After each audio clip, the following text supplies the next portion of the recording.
Hello from the world headquarters for the Hanging with Herky Empire. Here he is. He can barely see. I had him in a man bun. If you are friends with him on Facebook, you saw a picture of him with his man bun. He gets a haircut next week. Busy week this week. We had visitors, some friends of ours that own a runaway, stopped by last Wednesday and stayed till Thursday sometime. And then we left and went to Springfield with the runaway. And Ed had some work to do for his parents, so we went and did that. Yeah, so the runaway has been getting a real big workout recently. We're leaving again for a camping trip this weekend, so that'll be 4 weekends in a row that we have been in our runaway. Yeah, because we've been using it to visit relatives and camping in garages and driveways and everything. So, yeah, it's getting some workout. Yeah. I know we have some disappointed people out there because they didn't see the awning. Here's the thing. We vlog about our travels and our camping, not necessarily a how-to channel. That being said, from time to time we do show how to do stuff. And we will show the ARB awning. However, we just don't have it dialed in. We don't have right. it dialed in just yet. There's some things. Ed just got the magnets yesterday that we need to make the little skirt. Yeah, hold the skirt up on the bottom. So that we're closed in.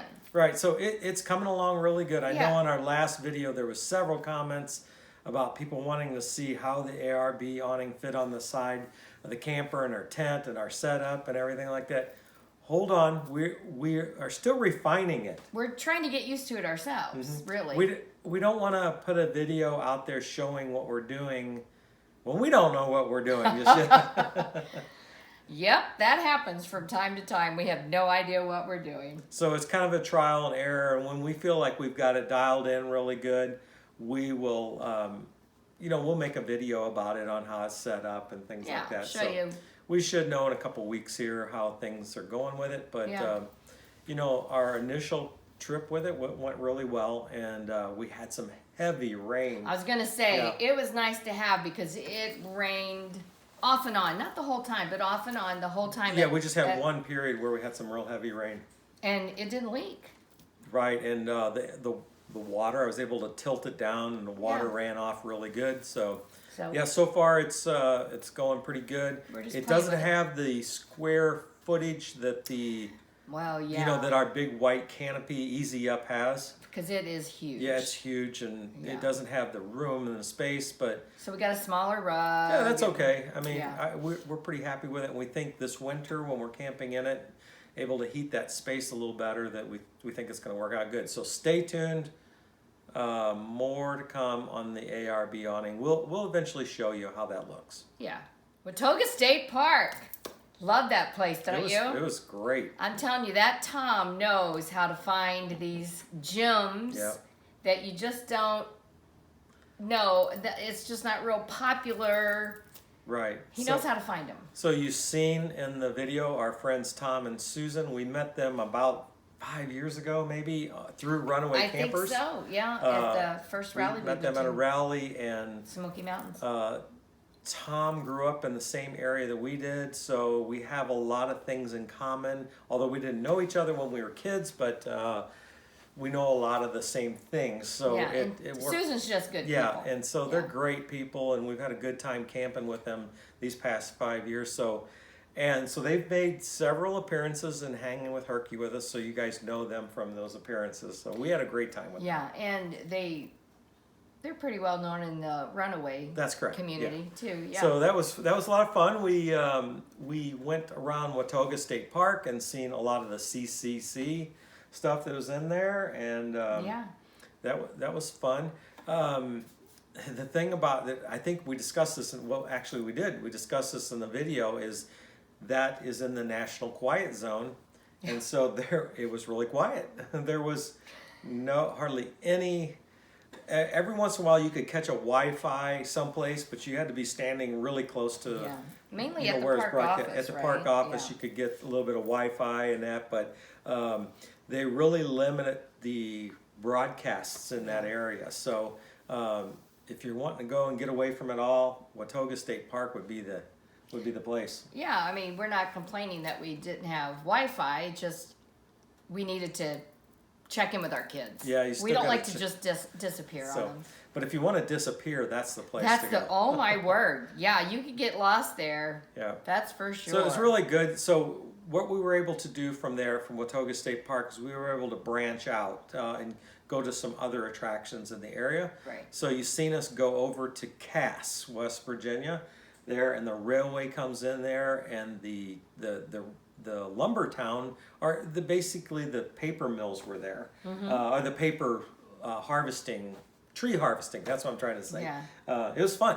And the owner's house up on the hill, I just would love to see that in its day, but I don't think they had any pictures. So they had all, let's say, the workers' houses. They had a lot of those converted into bed and breakfasts. And was it a bed and breakfast? You could rent like a I guess it was more of a house. I guess it was more of a house where you could rent like a cabin, but Right. they were houses. You could fit. Oh yeah, a lot of people. Well, there was one that housed 15 people. Yeah. So we thought Nice place. that was really interesting, just going in that old town. Next time the train. Seeing that. So yeah. So what happened with the train situation is we went there with full intentions on going to the train, and we called a place that boards animals. It's a veterinarian office, and we talked to them, made arrangements and everything, and then we realized that they were nowhere near Cass. It would have been basically almost an hour drive to drop the dogs off and an hour drive back, and we couldn't get it all done by the time they closed. So anyway, it's a long story. It just didn't work out. Not this time. Not this time, but maybe next time we'll see something there. Boy, it'd be really nice if somebody wanted to open a business there for boarding animals. Yes. That's for sure. Yes, because there was a lot of dogs I think running one of the things that I really enjoyed about, even though we didn't get to ride the train, is the whistle on that train. around. Seen him coming in. So- that smoke going, bellowing Yeah. out. Yeah. I thought it was cool that, I mean, for a good half hour before the train got there, you could hear it echoing down the canyon. Yeah. And people gathering when they heard it, gathering to see it come in. Yeah. Even if they weren't going to ride it, they wanted to come see it. Yeah, that was really. We stood there and just looked at the train coming in. It was amazing. There was a guy there who was flying a drone with the train coming in. I was hoping to make friends with him and see if I could get some drone footage. That did not happen. No, but it didn't happen. But it was really fun. I really enjoyed it. I liked looking at the train. One of the subscribers to our channel, Doug, he makes a lot of comments about trains. He gave me some tips that I should have went to the other side of the train, that there was more mechanisms over there. Next time we'll get a little bit more better footage, Doug, of that. So after you need to know this. After spending all day there at Cass, walking around, we got in the car. We were headed, we thought, back to camp. And Ed and Tom saw that sign for something about the telescope. The Greenbrier Observatory. Right, and they saw just a glimpse of it, and the two of them, when they get together, it's not good. And the one said to the other, I wonder what that was. I don't know. Let's go see. Okay. Nobody bothered to ask Susan and I, who were in the back seat, need to go to the bathroom.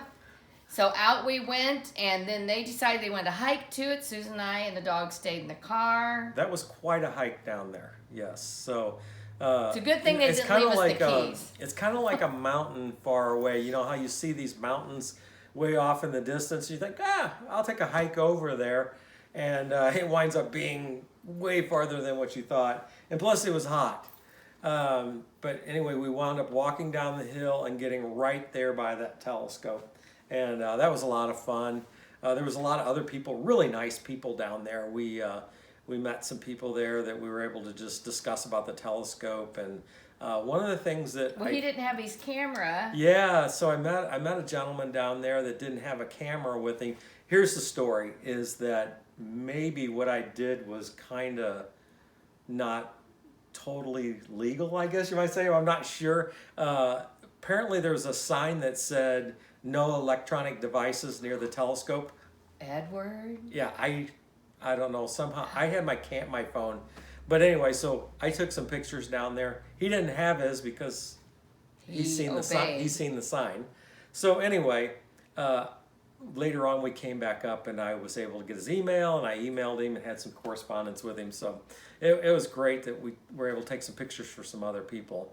And great family, because we met them. They were some of the people that were waiting for the train to come in, and then we got to the telescope and they were there. So it was one of the things I failed to mention about when we were down there by the telescope is they have basically these mileposts when you start up by the building for the visitor center. I think it starts up there and you see Earth, and it goes. They have these mileposts and it goes all the way to Pluto, so representing the planets. So you can and how far they're spaced apart. apart. So it's scaled, and you can see how far it is spaced apart. So I was just amazed at how far Pluto was from Earth because I was exhausted by the time we got down here. But then they had to go back and cook that night. Right. You slept really good though. Oh man, because I walked about 5 miles probably. Yeah. But it was fun. Yeah. Definitely a must-see. The visitor center was closed when we were there because of COVID, but maybe someday I'd like to go back and see the visitor center and just learn more about that big radio telescope. Apparently, Nancy received some communications from the aliens while we were there. Ed did not obey, though, but no. They did say, Ed, give Nancy the credit card. But as we know with the sign with electronic devices, he does not heed what he's told to do. So what are you going to do? So, yeah, we didn't pay any attention to the aliens, but hey, who are they? They're from out of this world. They don't know anything. But they give their wife the credit card. So, yeah, it was great. We had a good time there. I'm glad you enjoyed our video. We got a lot of comments on it, and a lot of people watched it. So, thanks for watching. What's coming up this week? I have no idea. I can't remember. So I have several videos in the queue, and Nancy doesn't quite know where they're all lining. I forget. Where the alignment is on them, but we are on the National Road. Oh, that's right. Fun trip. So the National Road was the first road commissioned by the federal government to transverse the nation. The original plan when George Washington was scheming some of this stuff out is the canals would run north and south.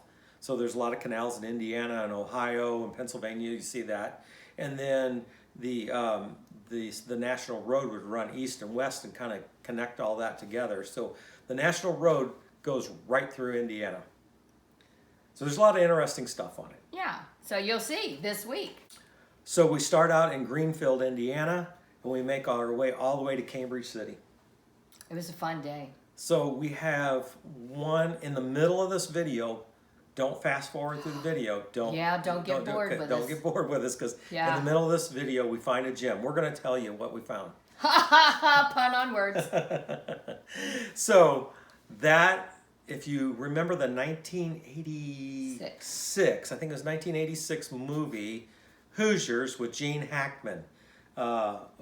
It's a big, iconic basketball movie, especially if you live in Indiana. Everybody has seen this movie. Okay, don't say any more. So he keeps giving things away. Yeah. So anyway, we have some really cool things to show you from the movie Hoosiers. So what I would recommend you doing is, if you have a chance, watch the movie Hoosiers before you see this on Sunday, or go out and YouTube some clips of Hoosiers so you know what we're talking about. Because we got a really good segment in the middle of this video, shows you something about the movie Hoosiers. It's a good one. So yeah, so that's what's coming up next week. I can't wait for you guys to see it. Thanks for reaching out to us. We love getting emails and messages. If you want to email us, you can email us at hangingwithherky@gmail.com. He also has a Facebook page with just random things about old Herky down there in the floor asleep. Yeah, this week you could have seen him in his man bun that I hate.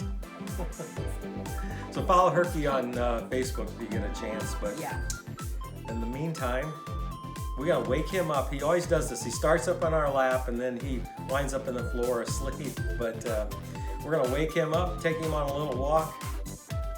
We'll see you on Sunday. Thanks for watching. Bye now.